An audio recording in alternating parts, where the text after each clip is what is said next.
Hey, good morning to you. It is Sunday, May the 17th, and Donald Trump just had another successful stop on his revenge tour. The two-term incumbent Republican Senator Bill Cassidy of Louisiana finished third in a three-way primary for his own seat after Donald Trump endorsed one of his challengers. Bill Cassidy was one of the 7 Senate Republicans who voted to convict Donald Trump in his second impeachment trial in 2021, and Trump has not forgiven nor forgotten that. Last night, or yesterday in the morning, in a rant against Cassidy on social media, Trump said Cassidy would get clobbered and that he was disloyal to, quote, the man who got him elected, which would be interesting if true, but this being Trump, chances are that's not true. Cassidy was first elected to the House in 2008, well before Donald Trump was elected, and to the Senate in 2014, well before Donald Trump was elected. Trump did not get Cassidy elected, but Cassidy is an interesting character. He is a medical doctor, and as such, he crossed Trump when he expressed uncertainty over Robert F. Kennedy Jr.'s nomination as HHS secretary last year. So that annoyed Trump and the far right. But then the guy who's the actual doctor eventually voted for Kennedy, which annoyed moderates and many normal people. For Kennedy, the Make America Healthy Again super PAC spent $1 million against Cassidy's reelection campaign. In remarks last night, Senator Cassidy made some not-so-subtle jabs at the president. When you participate in democracy, sometimes it doesn't turn out the way you want it to. But you don't pout, you don't whine, you don't claim that election was stolen, you don't find a reason.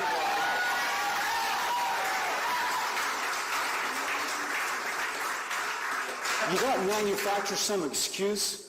You thank the voters for the privilege of representing the state or the country for as long as you've had that privilege. And that's what I'm doing right now. A rare speech from a Republican these days. Trump endorsed Julia Letlow. She's going to move ahead. And Louisiana Treasurer John Fleming is also going to advance to the runoff, which will now take place in June. Joining me now is MS Now congressional reporter Michael Schnell, who is in Baton Rouge, Louisiana.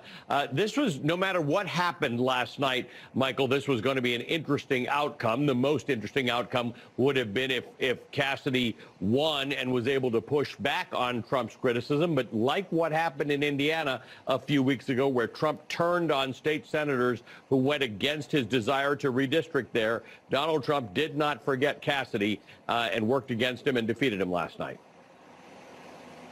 Yeah, and Allie, remember, this was a vote that happened 5 years ago, more than 5 years ago at this point. That vote that really began the rupture between President Trump and Bill Cassidy was his decision to vote to convict Donald Trump after his impeachment following that January 6th attack on the Capitol. And then those tensions were inflamed earlier in 2025 when Bill Cassidy had expressed support for vaccines, a pushback on RFK Jr. and his vaccine skepticism, and a in general. So the big question was really whether or not Bill Cassidy would make it to the runoff, because even if he did make it to the runoff, you have these two Trump-aligned candidates who would likely combine their votes at the end of the day and oust Bill Cassidy. But there was a question of how much appetite within the party in such a red state like Louisiana that voted for President Trump in all 3 previous presidential elections. Was there any appetite? And according to results right now, Bill Cassidy couldn't even crack 25% of the vote. It's sort of a stunning show, especially for someone like Bill Cassidy, he's been in Congress for 12 years representing Louisiana. He's also the chairman of a key committee, the Senate Help Committee, that has jurisdiction over a number of key agencies, fairly well liked among his colleagues also. But it just shows, again, as we talk about this revenge tour from President Trump, that if you cross him, it seems as though Republican primary voters are following his lead. And one more thing that was interesting, Allie, over the recent months, but particularly and especially in the past few days, I've been here in Baton Rouge speaking to Bill Cassidy. He was walking such a fine line when it came to Donald Trump. He noted that Donald Trump doesn't like me, but they can at least be strong legislative partners and work to pass policy together, which was kind of an understanding of the state that he was running in, a Trump country, a state that beloves the president. At the end of the day, though, it was that fine line of how he walked it, that policy argument just wasn't enough for these Republican primary voters. And then when the results were in, we finally started to hear some of these veiled swipes at the president. Fine lines near the middle of the road are not working for Republicans in this primary season. Michael, thanks for your reporting. We appreciate it. MS Now's Michael Schnell in Baton Rouge, Louisiana.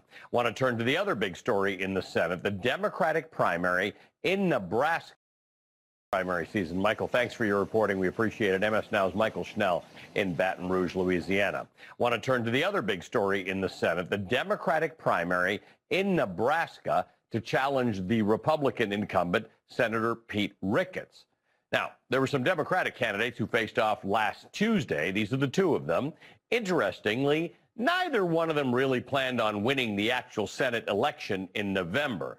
The guy on the right, William Forbes, is a 79-year-old pastor who is a registered Democrat despite having voted for Donald Trump 3 times.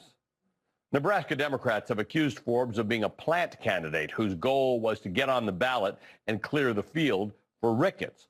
Forbes, as you can see, lost handily to Cindy Burbank, whose major campaign promise to Democratic voters was that she would drop out of the race.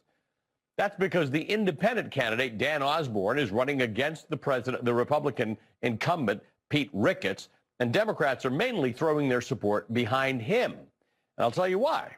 Osborne is a military veteran. He's an industrial mechanic, and he is a union leader who ran against Nebraska's other U.S. Senator, the Republican Deb Fischer, in 2024. Now, in Kansas in 2024, Kamala Harris got nearly 39% of the vote versus President Trump's 59.3%. 59 minus 39 is 20 points. So Kamala Harris was behind by 20 points.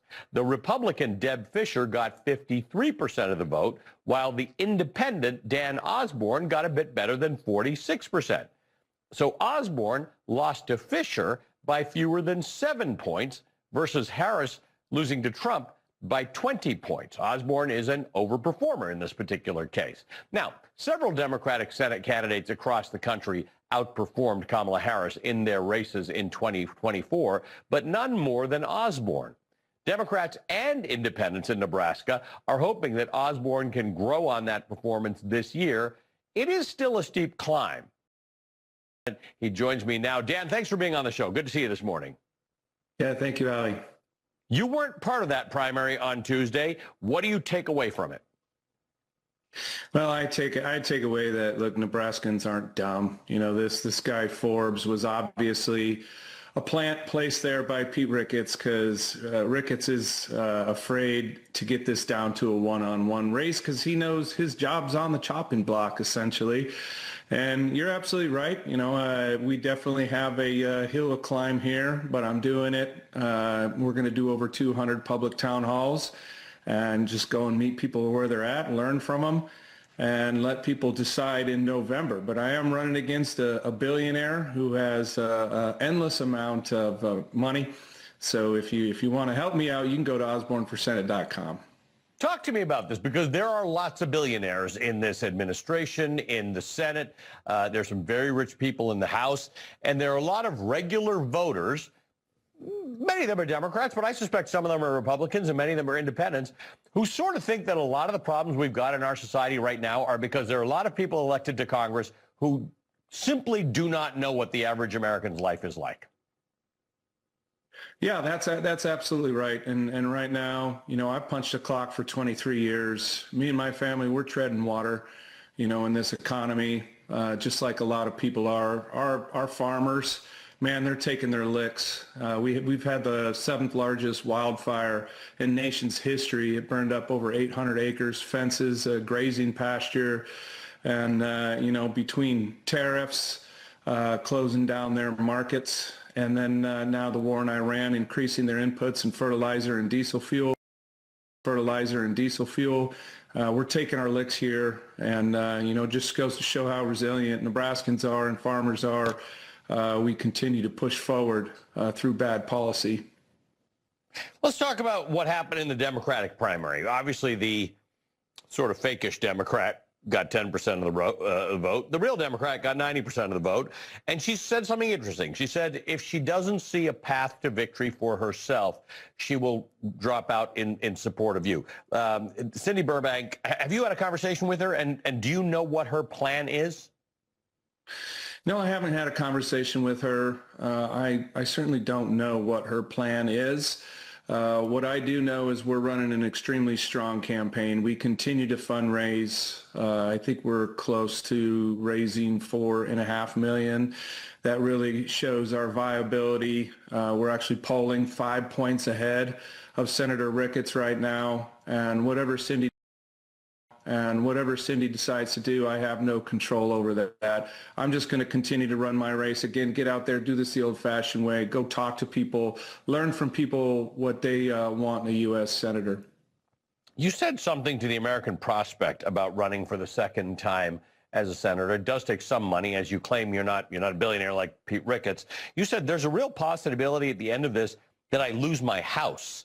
This is why less than 2% of the people in the House and the Senate come from the working class. Can you tell me about this? Like, is this real? Like, you live that close to the edge? Yeah, it's certainly real. In the United States Senate, it is a country club of millionaires that work for billionaires if they're not billionaires themselves, like my opponent. It's rough. I quit my job about 3 weeks ago now. I don't take a stipend from the campaign, and we're figuring this out as we go. My wife works like a sled dog to keep food on our table, but again, I think that's why regular people don't do this, because it is extremely difficult on family and yourself, as if you're not a self-funder. But you know what? Nothing great in this country. Nobody's ever done anything amazing without risk or sacrifice. And that's what we're doing, because I believe in what we're doing. And I believe the people of Nebraska want representation. They want a fighter. They don't want somebody who is just going to be on the side of corporations. Robin Williams, the latest comedian, said it best when he said our politicians should be wearing NASCAR jackets with patches of their sponsors so we know how they're going to vote. And but that's not going to be me. I want to be a fighter for everyday Nebraskans. But that's so true, right? People don't the word oligarchy doesn't drop off people's tongues all that easily, but it's kind of what we become, right? We become this thing where either corporate people or really rich people are directly funding things, or they're influencing candidates.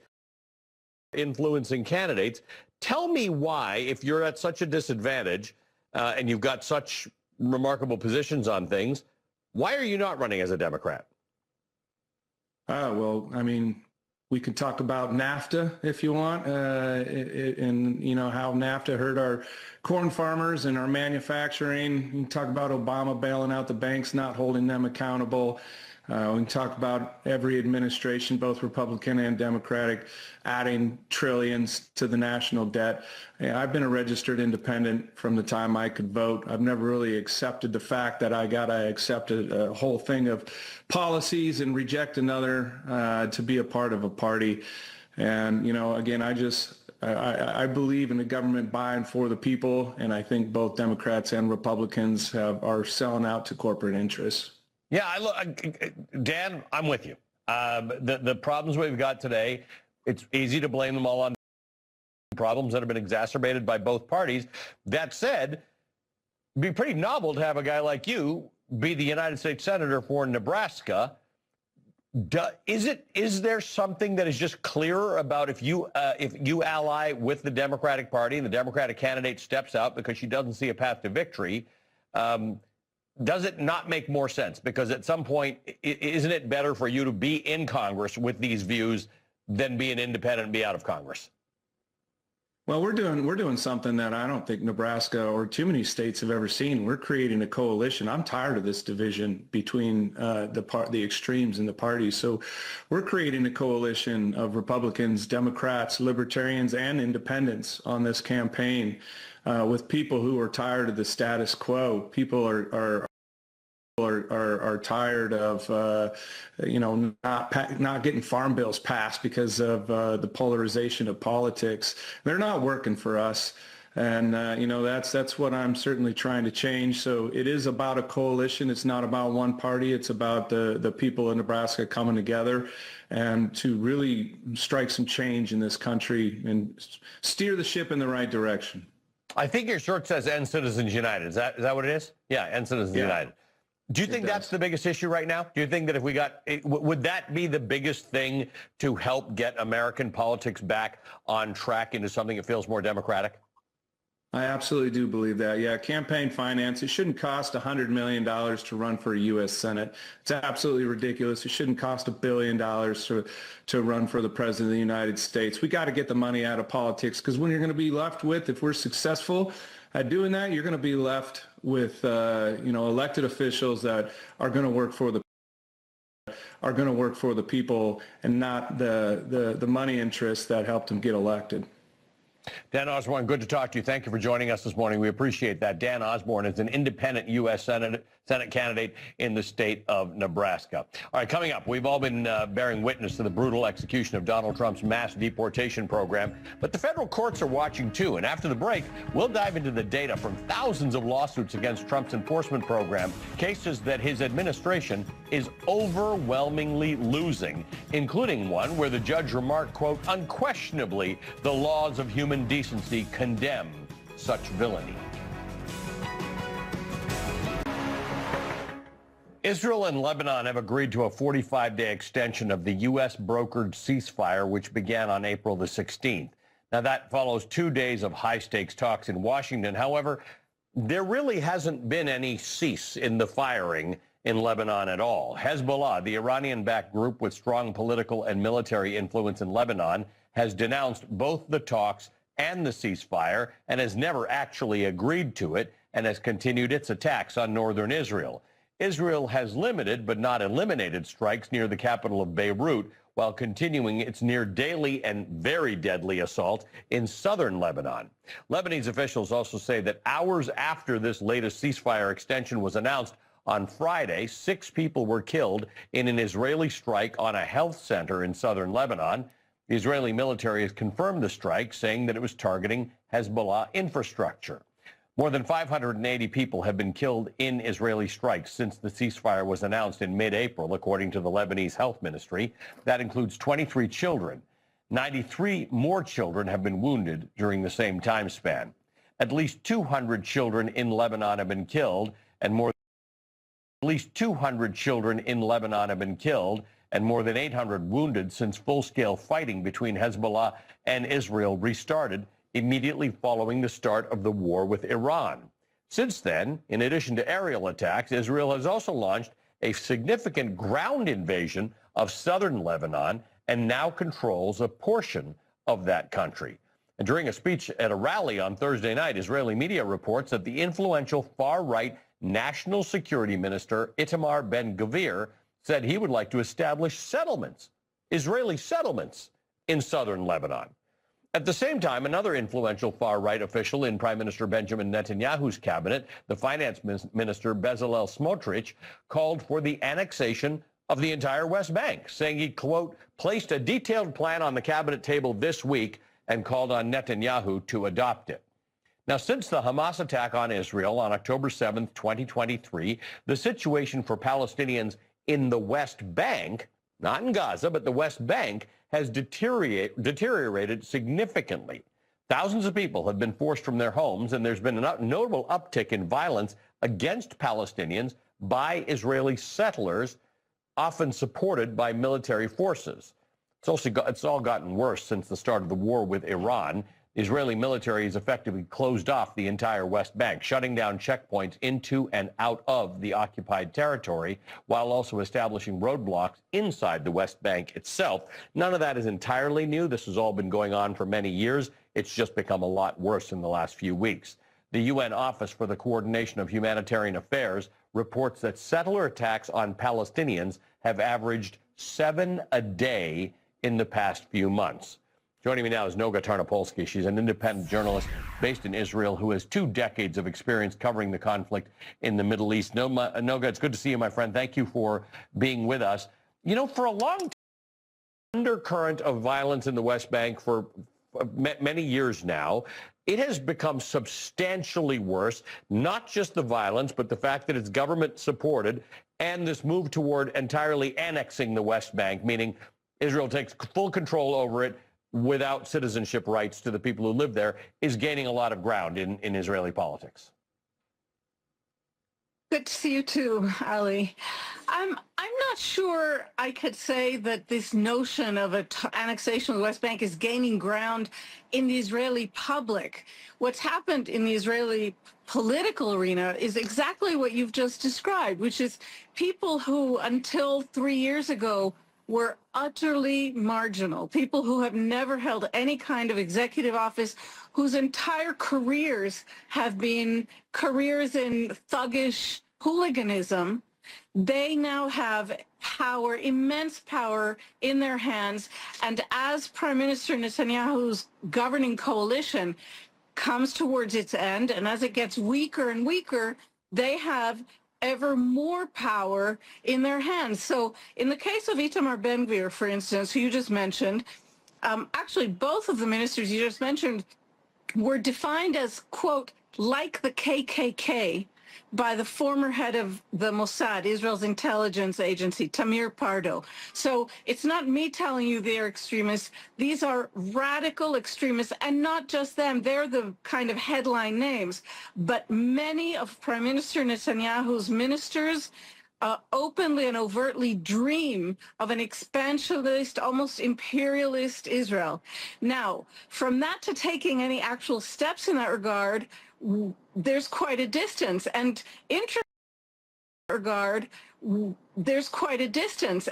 interestingly, the one thing that President Trump has been absolutely consistent on, going back to his first term, is that he will not countenance a takeover of the West Bank, an Israeli takeover. He has said it time and time again. He's never wavered on that.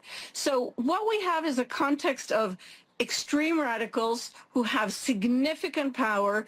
The finance minister has diverted millions and millions and millions of dollars into West Bank settlement groups. That's the reason they're so flourishing right now. And the other minister, convicted 13 times of hate crimes and terror links, no less, he has been handing out weapons. Basically left, right, and center to Jews in Israel or in the territories. And what we have is a combustible and pretty deadly situation in which the Israeli army is overstretched to the point that the chief of staff has now said 3 times the army could collapse in on itself. Money's being handed out to violent extremists and arms as well. And that's how we're seeing basically anarchy, murderous anarchy in the West Bank. Yeah, it's a worsening situation, Noga. It's always a bad thing when I say that I'm going to need to talk to you a lot in the coming days, but I think I'm going to need to talk to you a lot in the coming days. Thank you for being there for us. We appreciate it. Noga Tarnopolsky is an independent journalist who is based in Israel. All right, coming up, Donald Trump's revenge tour continues, fresh off vanquishing Louisiana Senator Bill Cassidy last night. Trump says he's in the market for someone to unseat Lauren Boebert in Colorado next month. We'll talk about how Trump's iron grip on the GOP is coming up against this deep unpopularity with voters in this election season ahead.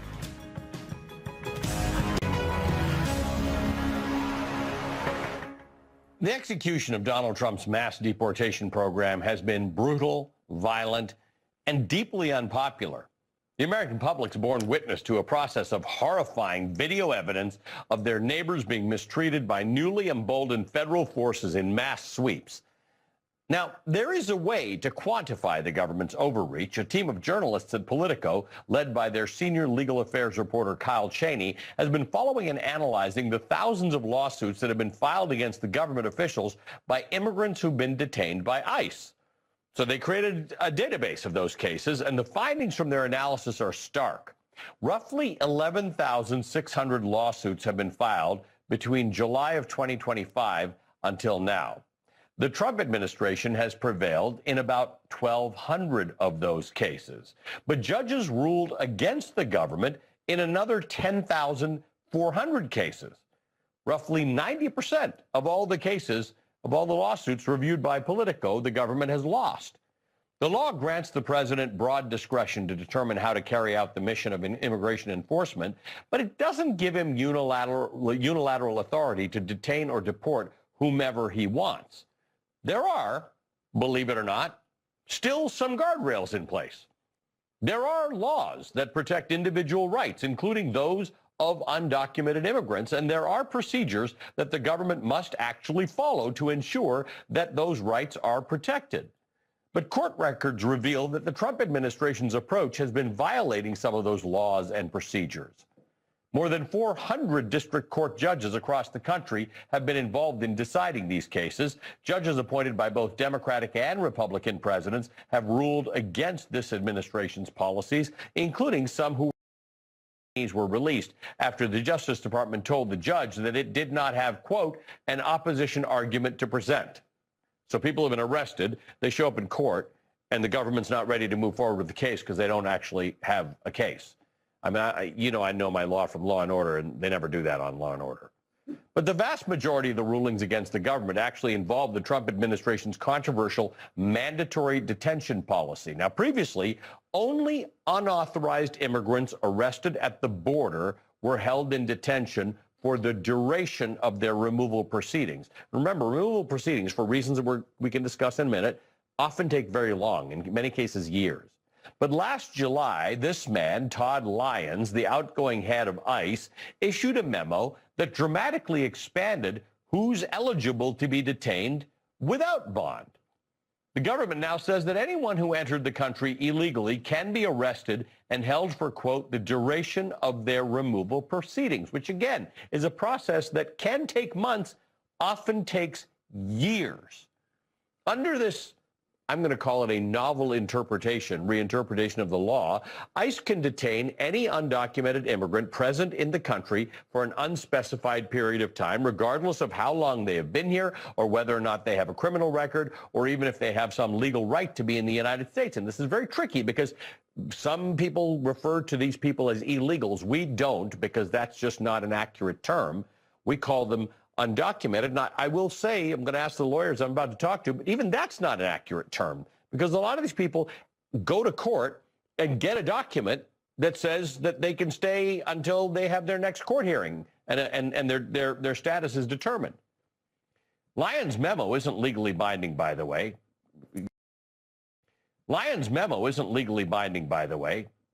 ICE directors can't just make laws in this country.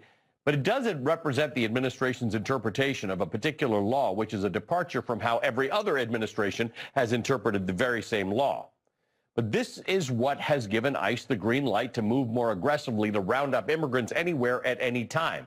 In one case, out of New York, ICE detained a man who was granted a special immigrant juvenile status. Okay, so he has status. He's not illegal, and he's not undocumented. He's got status. It's a program that was enacted by the United States Congress that offers a path to citizenship for minors who have been abused, neglected, or abandoned by their parents. So ICE arrested this guy without a warrant, which is how it goes these days. And when presented with proof of his status, they detained him anyway. The judge in his case reprimanded the government for arresting him, quote, simply because he looked like someone else for whom the agents were purportedly searching. The judge added, quote, this isn't how things are supposed to work in America. Unquestionably, the laws of human decency condemn such villainy, end quote. This is a judge writing about the government, talking about villainy. In another case out of California, a 70-year-old Iranian woman filed a lawsuit after ICE had kept her in detention for months. When her case was finally reviewed, the judge chastised the government. Quote, it appears that respondents, the respondents being the government, arrested a chronically ill 70-year-old woman who came to this country to avoid religious persecution and applied for asylum, who has lived here peacefully for 26 years, complied with all check-in requirements and other conditions of release, who has no known criminal record and poses no threat to anyone, then kept her in detention for months without sufficient medical care, and they do not have any argument to offer to even try to justify these actions, end quote. Administration's policy. One judge in Pennsylvania who had reviewed multiple ICE detention cases compared the government's efforts to that of Sisyphus, endlessly pushing a boulder up a hill. Quote, the government returns again and again to push the same theory uphill, only for the courts to send it rolling back down again, end quote. What is the point of all of this? Why go through all the trouble and waste our money, taxpayers' money, to pursue the detention and deportation of people that the courts say cannot and should not be detained or deported? Well, in part, they're testing their theory. The government is. The cases Politico has kept track of are from district courts. Some cases have made it to federal appeals courts around the country, and the results have been mixed. 3 appellate courts have rejected the administration's position regarding its detention policy, but 2 others have ruled in favor of it. And what that generally means is that this is headed to the Supreme Court. But ICE's detention policy serves another purpose, just plain old fear. If the government does want to find and deport the worst of the worst, the bad hombres, the rapists and murderers that Donald Trump talked about, it actually has the means, the resources, and the legal ability to do so. But that's not what they're doing. Instead, the government's actions are meant to send a message that immigrants are not welcome here, at least immigrants of a certain type who look a certain way. Maybe even scare enough immigrants that they leave the country on their own. Joining me now is Krish Omeera-Vignarajah, a former senior advisor at the United States State Department under both Secretaries John Kerry and Hillary Clinton. Krish is now the president and CEO of Global Refuge, a nonprofit serving newcomers seeking safety support. Newcomers seeking safety support and share in the American dream. Alan Orr is a longtime immigration attorney and founder of the Orr Immigration Law Firm. Welcome to both of you. Thank you for being with us. Alan, I'm not a lawyer. You know that. Most of our viewers are not lawyers. And I don't really want to say the word BS on TV. But this is what this is. The government's not losing cases for any other reason than they're actually doing things that are not legal. That's correct. And once again, the issue is not about the cases. The issue is about the funding, right? It's burning money in these detention facilities and funding these different companies. And I just want to give you sort of a case study of Alcatraz here in Florida, where they built it last year. It's running out of funding already. It's filled with lawsuits. There's questions about $92 million that went to a potty company. It never was about immigration enforcement and deterrence, because now that you're closing it means that you weren't about the enforcement. You weren't about the immigration detention. You can't do long-term detention. So that's sort of a story that's repeating itself over and over again in court. And as you said before, the difference between an immigration judge and these local judges are they're federal judges, and they don't fall under the executive branch. Under the executive branch, everybody now hails to the presidency rather than to the Constitution. And these judges are hailing to the Constitution, and that's what's causing the conflict. So, Krish, the government would like these people to all be thought of as illegal, and they just round up illegal people. The reason that terminology doesn't work is because a lot of these people are not illegal. If you're an asylum seeker, you're not legal. That's actually a status. Many of these people who ICE arrest as they come out of court are not undocumented. They have a document. They actually come out of the court with a document where a judge tells them, come back in 6 months or a year, and we will continue to adjudicate you. As the 2 that I described are people who are within status. There are some people who are out of status. But the government is trying to convey the idea that these ICE and CBP people are out there rounding up whatever number they come up with, 11 or 13 million illegals. The legal complexity of this is that many of these people have some degree of right to be in this country, at least until their case is adjudicated. Exactly right. And I know the administration wants the narrative to line up with their campaign rhetoric, but it doesn't line up with reality. And exactly to your point about who's being targeted, I just want to highlight one group that Global Refuge serves and, doesn't get enough attention, which are lawfully admitted refugees. You gave one example. Yes. These are people our own government invited here after a rigorous years-long vetting process. But earlier this year, the administration launched an initiative called Operation Paris, in which over 5,000 of these lawfully admitted refugees in Minnesota, which has obviously been a target of the administration, many were arrested without warrants. They were detained. They were flown using taxpayer dollars to detention centers in Texas for reinvestigation. In one particularly egregious case, agents arrested a nursing refugee mother from Myanmar. And even though she had an active legal status, she was transferred hundreds of miles away, separated from her 5-month-old U.S. citizen. And I think just the difference of what we're seeing now, in the first term, devastating stories of harm and public outcry may have at least served as speed bumps, but it's different now. And in late February, USCIS and ICE doubled down, and they actually expanded the reinvestigation, revetting, and detention to lawfully admitted refugees countrywide. And so that's where I think what we are seeing is not just an illegal, but a really dangerous trend. Hang out for a second while I take a quick break. I want to continue this on the other side. Krish O'Meara, Vignaraja, and Alan Orr. You're watching Velshi. We'll be right back.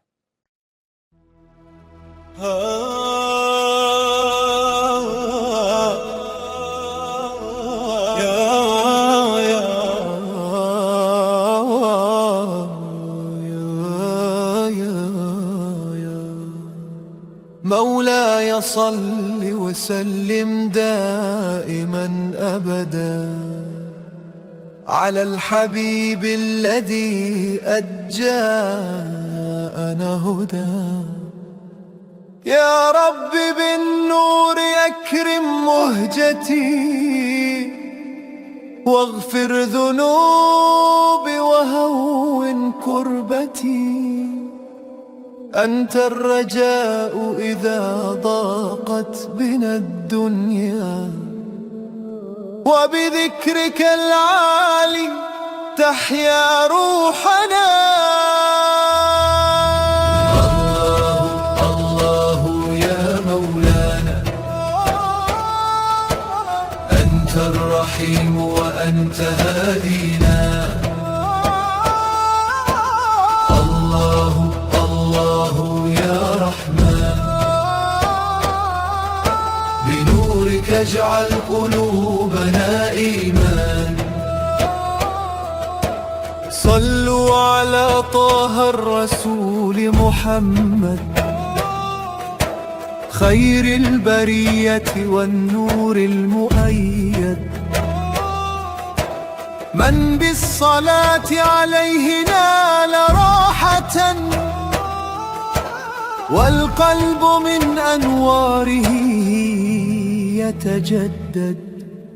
يا ربنا اجعلنا على درب الهدى واختم بالخيرات أعمارنا مدى. مولاي صل وسلم دائما أبدا على الحبيب المصطفى